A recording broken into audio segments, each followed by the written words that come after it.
shorting is not a dance done by magic dwarfs, but rather a tool that we could use to profit off the fluctuations of the market. By the end of this video, you will have a complete understanding of what short selling, aka shorting, is, how to do it, and some strategies to get you started. So as always, the only thing I ask of you in return for this video is that you hit that beautiful and ravishing like button, and also if you see value, don't forget to subscribe for more short, sweet, and simplified videos on how to trade the stock market. Okay, so starting from the ground up, shorting is when you borrow a stock from a broker, sell it at the current market price, and cover your shares, which means to buy it back in order to give it to the broker. So with this, obviously the goal is for the stock price to go down so that when you return the share to the broker, it costs less to repurchase and cover your shares than it did when you originally sold the borrowed share. Now, of course, ZipTrader has always been focused on giving you the resources and the tools that you need to consistently grow your account.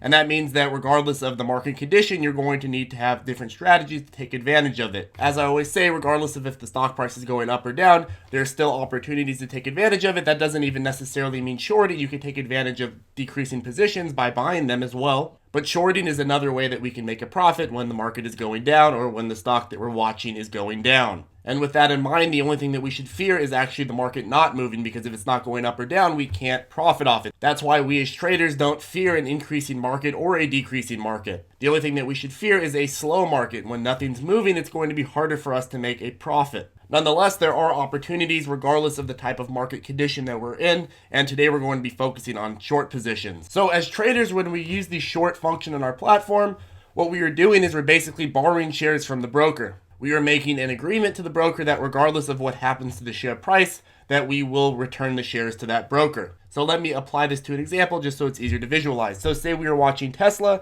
and notice it has a comeback king pattern where every time it is overbought, it tends to go to oversold shortly after within that same time span. So we can then hatch a plan. We can tell ourselves, okay, Charlie, well, I know that every time it's overbought, it then goes to oversold and vice versa. And every time if I'd shorted it when it was overbought, I would have made a profit. So we can hatch a plan to short the stock next time it's overbought. Of course, the goal is usually the opposite. We usually buy in at oversold and sell out at overbought, but you could also profit off the downtrend as well. And if you're very efficient with this, you could probably also go long when it's oversold, sell out when it's overbought, and then short it when it's overbought and cover when it's oversold. So say we identified this pattern back here and we're like, okay, I know that every time it's overbought, it tends to trend down in the next couple weeks.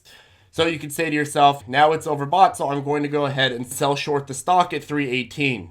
That means that you are now directing the broker to let you both borrow and then sell a share at that market price of 318. That means that every dollar it goes under 318, you get to keep that extra dollar. And if the stock drops down to oversold at 268, which it did here, that means that now you only have to pay 268 to repurchase that share and return it to the broker. The broker doesn't care about how much you have to pay to repurchase the share. They just want the share back. And because you're able to get it back to them at such a discount, you get to keep the extra profits. And again, if you didn't catch this earlier, this process of repurchasing the share to give it back to the broker, that's called covering your position. You're covering the shares that you owe the broker. And in this case, covering your shares at 268 would have netted you a profit between the 318 that you sold the shares short at and the 268 which you repurchased at, which have netted you a profit if you bought one share of that of $50. But on the other hand, if you sold short at the same point and the share goes up to say $400, then you have to pay $400 to return that one share back to the broker. Since you borrowed and sold the share short at 318, you now have to pay $72 more to buy it back than when you had originally bought the share. And that is basically short selling in a nutshell. Of course, the topic of contention when it comes to comparing the regular purchase of stocks, going long on a stock, to shorting stocks is the different level of risk involved with each of them. Now, I make a concerted effort in each of these videos to always touch on the risks involved with any of these strategies or any of the different ways that we go about trading the market. But I try not to go too overboard with this because of the fact that I don't believe the average person watching these videos is a baby. You know that there's risks involved with trading these stocks. You know that you could potentially lose money. So reminding you every 5 seconds is just redundant. With that being said, let me remind you. So if we were going to compare the risk of shorting versus the risk of buying a position, basically going short or going long on a position, we can see that there is a huge difference. With buying, we theoretically have unlimited profit potential. When we go long on a position, we have unlimited profit potential. It could go up theoretically as high as the earth desires. And it also has limited risk potential because it can only go down so much. It's not going to go down below zero. But with shorting, it's the opposite problem. We have limited profit potential and unlimited risk potential. So to understand this, when it comes to buying a stock, you are only risking the amount of money that you put into that stock. If I was to buy 1 share of Apple and it went to $0, I would lose all of the money in that share, but I'm not open to any more risk than that. Of course, that's the worst case scenario. In reality, it's probably not going to go to $0, or the average stock is very unlikely to go to $0 that quickly. But with shorting, we're selling something that we don't own. That means that we have to buy back something to give to the broker. Since the share has no limit to how far it could potentially rise, that means that our risk is infinite. But our profit potential on this side is limited because of the fact that it can only go to zero. And like I just said, it's very unlikely that it's going to go to zero. But it can't go any lower than that. So unlimited risk and limited reward. If we short a share of Apple at its current trading price of 200 and it goes up to 1,000, that means that we now have to buy it back for 1,000. And it could just keep theoretically going up. And if we're stuck in a short position, we have to cover at some point. So in summary, with shorting, you're theoretically open to unlimited risk. It could keep going up forever and you will still be responsible to cover the shares. Now, of course, in reality, the broker doesn't really let you do that. Generally speaking, the broker will automatically cover your shares when you get over your margin requirement. Nonetheless, I should mention there are some freak accidents where the broker doesn't actually cover the position and you are left owing the broker.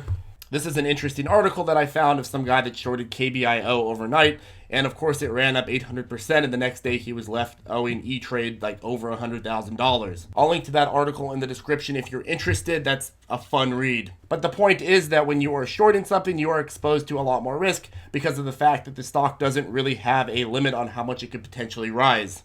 And you would still be responsible for covering, aka returning the shares to the broker, regardless of what that price goes to. So with this in mind, I remind you, if you're going to start shorting, I remind you to not be a hero and instead go and practice your strategies with shorting and make sure you know what you're doing first. That being said, as we know, not all heroes wear capes. So by this point, you should have an idea of what shorting is, the actual underlying view of what's happening when you push that sell button, as well as some of the risks involved. So now we're going to actually go through the process of how you could sell a share short, and I'm going to be using the ThinkorSwim platform. So when you're going to short a stock, you need to make sure that you have shares available to do so. Just because you think a stock has a great setup to short doesn't mean that you'll be able to do so if the broker doesn't offer you that opportunity. And of course, since we are borrowing, we need to pay the broker a premium for doing so. So on ThinkorSwim and on most platforms, the availability of shares to short are shown in 3 different ways. ETB means easy to borrow, HTB means hard to borrow, and NTB means none to borrow. It's better if the stock is in the easy to borrow category. That means that there are a lot of shares that the broker has to short, and it also usually has a lower interest rate. The hard to borrow means that there are less shares to short, and we usually have a higher interest rate. And lastly, of course, the NTB means that there are none to borrow. The broker doesn't even have any shares. And with TD Ameritrade specifically, you can call them and they'll give you more access to the HTB stocks,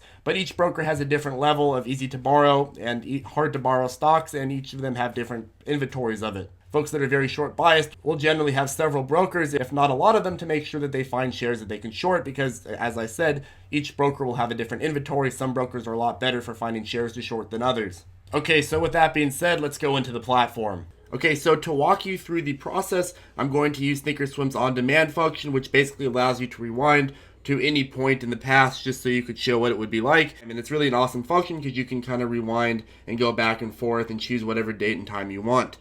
One of the best ways to backtest your strategies before actually applying it to the real market. Now, for those of you who have been long-term viewers of my channel, you are already aware of this function, this on-demand function. I've called it rewind trading before, but it's basically on-demand trading, and if you'd like a tutorial on how to do it, I'll put a link in the description below. But in any case, say we were going to go and sell short the share of PCG. We're like, oh, 32.64. We're looking at this. We're like, oh, it looks kind of overextended on the day. In reality, it's near fair value, but let's say we didn't know that.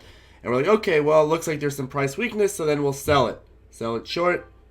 And you've just effectively sold short a share, or 100 shares rather, of PCG. Looks like we're not having much luck yet. Let's fast forward it and see if this actually pays off. Looks like it didn't pay off, and we ended up losing an extra $7.50 or $7 or so, and it's changing. So what we'll do now is like, okay, well, the market's about to close. I don't like to hold this type of position overnight short. So what I'm going to do is I'm going to go ahead and cover. So by covering, what I'm going to need to do is I'm going to need to buy back my 100 shares, effectively giving the broker back the 100 shares. And now I just covered my position and had an $8 loss, and that's basically how shorting positions work. Anyways, this was sort of a crash course on short selling or shorting positions. And if you have any questions, don't forget to reach out to us on the ZipTrader Circle Facebook group or comment below. Also, if you wonder why brokers spend so much money trying to convince traders to trade with them, they make a killing off your margin fees, they make a killing off your account maintenance, they make a killing off your trading commissions, and often they make a killing off your execution spread. Trust me, these brokers are not in it for the philanthropy. That being said, it could be a lucrative relationship for both of you if you know what you're doing and you pick the right broker. Of course, you already know my two favorite brokers, but I encourage you to try out a bunch of different brokers and see what works best for you. Have a great day, folks, and I'll see you in the next video.